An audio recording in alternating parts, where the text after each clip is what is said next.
everyone. Welcome back to my second December read. I'm glad you're joining me. To continue my pursuit of coziness this winter, I have a lovely warm drink here with me that I'll be enjoying while we're talking about books. And this one is a decaf English breakfast tea, but to make it extra special, I've added some oat nog to it, so it's really good. So what is our book today? It's the book that I chose to fulfill the prompt to read a YA book that feels like a Hallmark movie. So, a romantic comedy feel-good book, and the book I chose was The Christmas Clash by Suzanne Park. Chloe Kwan's parents own the Korean cafe at the mall's food court. Chloe has grown up here, hanging out while her parents were working when she was very young, and then helping out herself as she got older. She's in high school now and she still works there, but Chloe has dreams. Art and especially photography are her passion, and she's hoping to be selected to enter the National Art Council photography competition. Participants get paired with an art mentor, and the photographer Chloe admires is one of the potential mentors this year. So if all goes well, Chloe could end up paired with her. Peter Lee has a similar story. His parents own a rival restaurant at the food court, the Empress Garden. And like Chloe, he has grown up there and he works at the Empress Garden now. Both Chloe and Peter have other jobs at the mall for the holiday season. Chloe is a photographer at the mall Santa, and Peter runs the North Pole virtual experience just across from Santa. For as long as they can both remember, their families have been rivals. Their parents don't like the other set of parents. Chloe and Peter have kept up this aspect of their families. They really don't like one another either. But they both have a secret. Peter secretly loves the spicy noodles from the Korean cafe. Chloe adores the shrimp lo mein and sesame balls at the Empress Gardens. When it gets very busy one night, the Korean cafe is running low on supplies.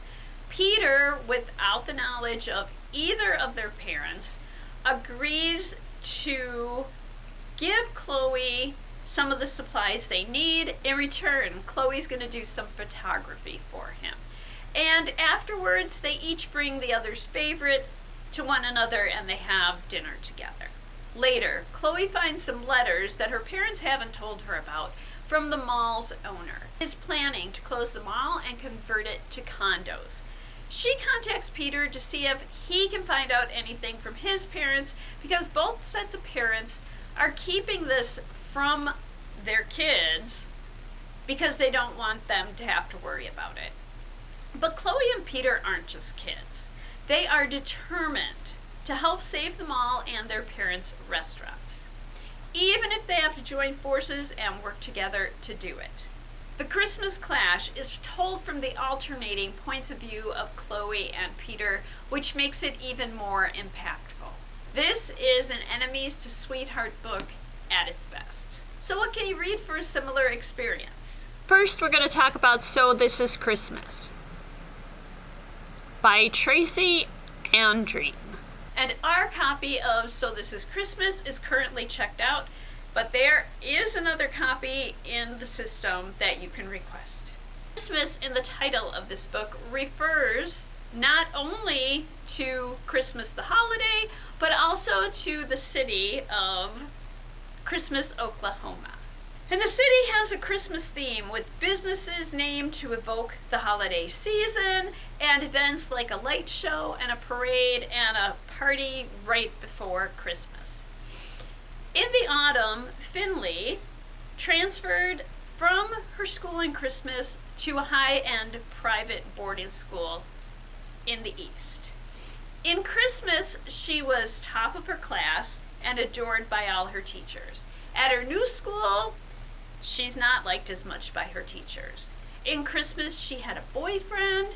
At her new school, she has no boyfriend, and she seems to be the object of one of her classmates' jokes.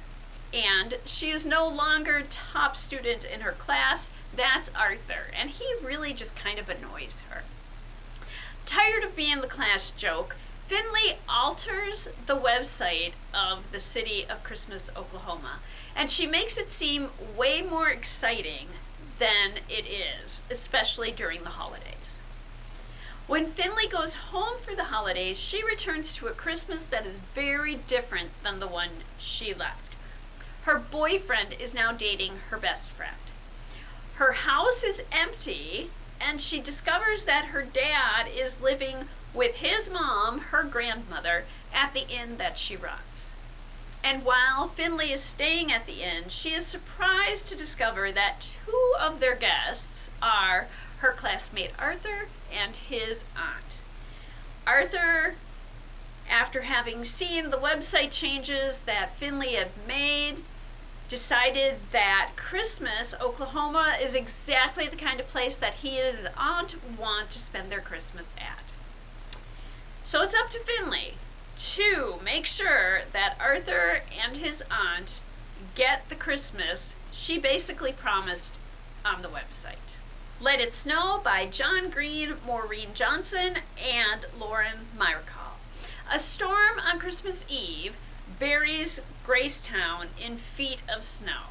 A traveler leaves her stranded train and ventures into the city, setting off a chain of events that will change quite a few lives.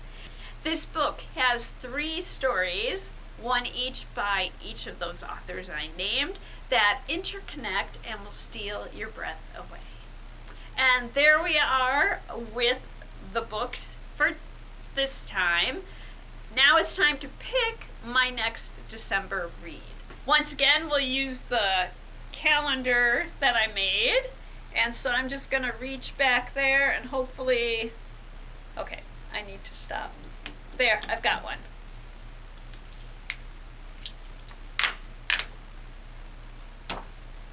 And, oh, it's penguin, cute.